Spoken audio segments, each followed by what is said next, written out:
जय माता दी दोस्तों। माता रानी आपकी सारी मनोकामनाएं पूर्ण करें और आप जीवन में खूब सारी तरक्की करें। इसी के साथ आज का जो वीडियो है वो मैं शुरू कर रही हूँ। दोस्तों आज के वीडियो में मैं बात करने वाली हूँ संतान सप्तमी व्रत के बारे में। साल 2023 में संतान सप्तमी का जो व्रत है वो 22 सितंबर को रखा जा रहा है। बहुत सारी माताएं बहनें हैं जो इस व्रत को करती हैं। मैंने बहुत सारे वीडियो जो है वो डाल दिया है। बहुत सारी बहनों के प्रश्न जो है वो अभी भी आ रहे हैं और उनके बहुत सारे प्रश्न मन में जो उथल पुथल मचा रहे हैं, उन प्रश्नों का जवाब जो है वो मेरे से चाहती हैं।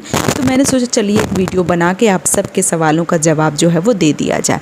बहुत बहनों के ये प्रश्न आ रहे हैं कि दीदी इस साल मनमास जो है वो पड़ा था, ऐसे में नया व्रत उठाना क्या उचित रहेगा?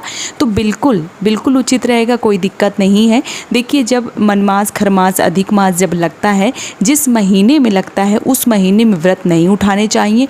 बाकी आप आगे और पीछे कोई भी व्रत उठा सकते हैं, किसी भी व्रत का उद्यापन कर सकते हैं, कोई दिक्कत जो है वो नहीं होती है। तो आप मन में ये बिल्कुल भी न लाएं कि नया व्रत है, अधिक मास है, इन सारी चीज़ों को मन में कोई जगह जो है वो बिल्कुल भी ना दें। लेकिन हाँ, अगर आपके घर की परंपरा ऐसी है कि आपके बड़े बुजुर्ग ऐसा मनाते हैं और वो नहीं रखते हैं, तब आप अपने घर की परंपरा के अनुसार ही कार्य जो है वो करिए।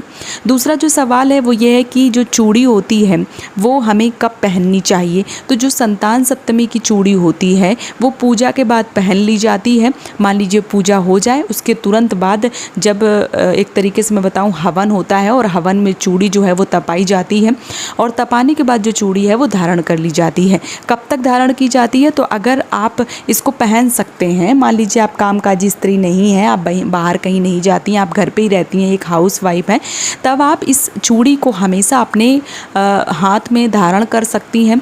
कलाई में सबसे पीछे जो है वो डाल लीजिए और चांदी की चूड़ी ये पड़ी रहती है। या आप छल्ला से रख रही हैं व्रत तो छल्ला भी पहन सकती हैं और हमेशा पहन सकती हैं। मान लीजिए कि जब आप पूजा कर रही हैं, साल में जब पूजा होती है, तब आप इस चूड़ी को निकाल के दूध से धो के गंगा जल से पवित्र करके और जो हवन है उससे मान लीजिए कि तापावन है वो करके फिर से धारण कर सकती हैं। या आपके पास चूड़ी नहीं है या आप धागा से भी कर रही हैं, तो धागा को हर साल नया धागा जो है वो आपको पहन लेना चाहिए और जो पुराना वाला धागा होता है जिस दिन पूजा करते हैं उस दिन निकाल के रख लेना चाहिए और दूसरा नया धागा जो है वो आपको पहन लेना चाहिए।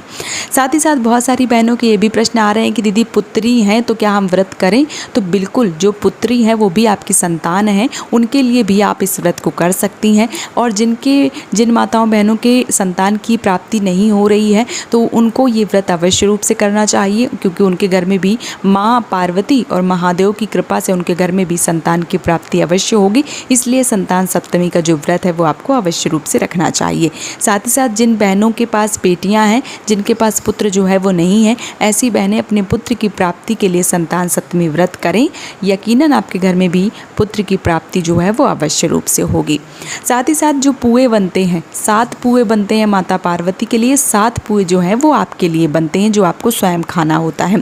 बहुत सारी बहनों के ऐसे भी प्रश्न आ रहे थे कि दीदी पुआ जो है वो अगर हम ना खा पाएँ तो हमें क्या करना चाहिए? तो देखिए, अगर आप पुआ जो है वो नहीं खा पा रही हैं तो पुओं को आप अपने पति को भी दे सकती हैं। अगर फिर भी नहीं खा पा रहे हैं, दोनों लोग मिलके भी नहीं खा पा रहे हैं, तो इन पुओं को आपको गाय माता को खिला देना चाहिए और इस प्रकार से जो पुए हैं वो ख़त्म कर देना चाहिए।